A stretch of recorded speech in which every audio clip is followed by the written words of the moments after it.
Vivek sir காமெடியில சமூக கருத்துக்கள் அதிகமா சொல்லுவாருன்னு எல்லாருக்குமே தெரியும். அதே சமயம் அவர் ஒரு தீர்க்கதரிசியாவும் இருந்திருக்காரு. அதாவது இப்ப நடக்கக்கூடிய நிறைய விஷயங்கள அவர் 10 20 வருஷத்துக்கு முன்னாடியே சொல்லிட்டாரு. அப்படி அவர் முன்கூட்டியே சொன்ன சில விஷயங்கள இந்த வீடியோல நம்ம பாத்துறோம்.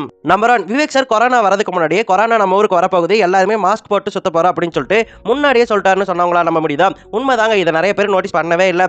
2003ல விசில் அப்படிங்கிற படம் ரிலீஸ் ஆச்சு. அந்த படத்துல குதிரை காமெடி சீனை யாருமே மறந்திருக்க மாட்டீங்க.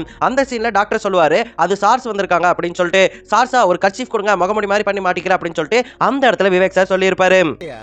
சார்ஸ் அவங்கதான். சார்ஸா? ஐயோ, கர்ச்சீஃப் கொடுங்க, முகமுடி போட்டுக்கிறேன். பயப்படாதீயா.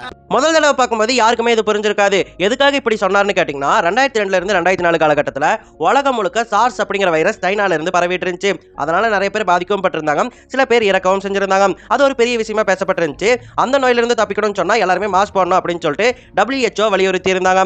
அதனால தான் அந்த டைலாக 2003ல வெளியான இந்த படத்துல விவேக் சார் பேசியிருப்பாரு. அண்ட் இந்த சார்ஸை மறக்க வேணாம், இந்த 2002 சார்ஸ்ல இருந்து தான் 2019 கொரோனா வைரஸ் உருவாகி இருந்துச்சு.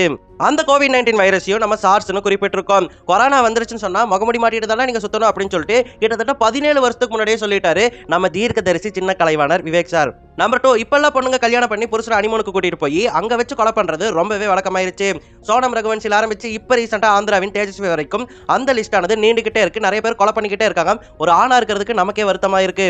இப்படி பொண்ணுங்க ஹனிமூன் கூட்டு போய் கொலை பண்ணுவாங்க அப்படிங்கறத முன்னாடியே சின்ன கலைவாணர் கணிச்சிட்டாரு. 2007ல தலை நடிச்சு ரிலீஸ் ஆன ஆழ்வார் படத்துல தான் இந்த ஒரு டைலாக் அவர் சொல்லியிருப்பாரு. என்ன லவ் பண்ணி கல்யாணம் பண்ணி ஹனிமூனுக்கு மூணார் கூட்டு போவே, அங்க உன்னுடைய பழைய காரணம் வர சொல்லி என்ன போட்டு தள்ளிடுவே. இப்ப அம்சமா தாட்டா இருப்பாளுங்க, மாட்ன துவம்சம் பண்ணிடுவாளுங்க. அப்பயும் இதே மாதிரி கொலைகள் நடந்துட்டு இருந்துச்சு, ஆனா கம்மியா தான் நடந்துட்டு இருந்துச்சு. ஆனா இப்போ ரொம்பவே அதிகமா நடக்குது. விவேக் சார் என்ன சொல்றாரு, இப்ப இப்படிதான் இருக்கும், ஆனா அதுக்கப்புறம் உன்னை போய் அடியால் வச்சு கொண்டுருவாங்க அப்படின்னு சொல்லிட்டு விலாவாரியா சொல்றாரு இல்லையா? சோ அவருக்கு தெரிஞ்சிருக்கு 10 வருஷம் கழிச்சு இந்த மாதிரி நிறைய நடக்கும் அப்படின்னு சொல்லிட்டு. அதனாலதான் முன்கூட்டியே சொல்லியிருக்காரு. நம்பர் 3, இப்ப கிரஷ் அப்படிங்கிற வார்த்தை ரொம்பவே பிரபலம். எல்லாருமே எல்லா இடத்துலயும் ஒரு கிரஷ் வச்சுக்கிறாங்க. School crush, office crush, college கிரஷ்னு இஷ்டத்துக்கு கிரஷ்னு பேர் வச்சுக்கிறாங்க. அது எதுக்கு வச்சுக்கிறாங்கன்னு தெரியல. ஆனா இந்த கிரஷ் அப்படிங்கிற வார்த்தை இப்பதான் பிரபலமானதான்னு கேட்டீங்கன்னா இல்ல. இதை ஃபர்ஸ்ட் தமிழ்நாடுக்கு அறிமுகப்படுத்தினது சின்ன கலைவாணர் விவேக் தாங்க. 2000 ஆண்டு ரிலீஸ் ஆன டபுள்ஸ் அப்படிங்கிற படத்துல கிரஷ்னா என்ன அப்படின்னு சொல்லிட்டு தெளிவா விவேக் சார் சொல்லியிருப்பாரு. ஃப்ரெஷ்ஷாவே ஒரு வார்த்தை கண்டுபிடிச்சிட்டேன், அதுதான் கிரஷ். ஒருத்தர் மேல ஏற்படுற தீவிரமான ஆசை, வெரி. டைரக்ட் லவ்னா கிஸ், இன்டைரக்ட் லவ்னா கிரஷ்.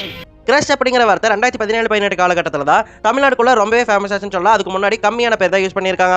அப்படி பார்த்தா தலைவன் ட்ரெண்ட் அப்படிங்கிற வார்த்தை உருவாகிறதுக்கு முன்னாடியே ட்ரெண்டிங்கா இருந்திருக்காரு.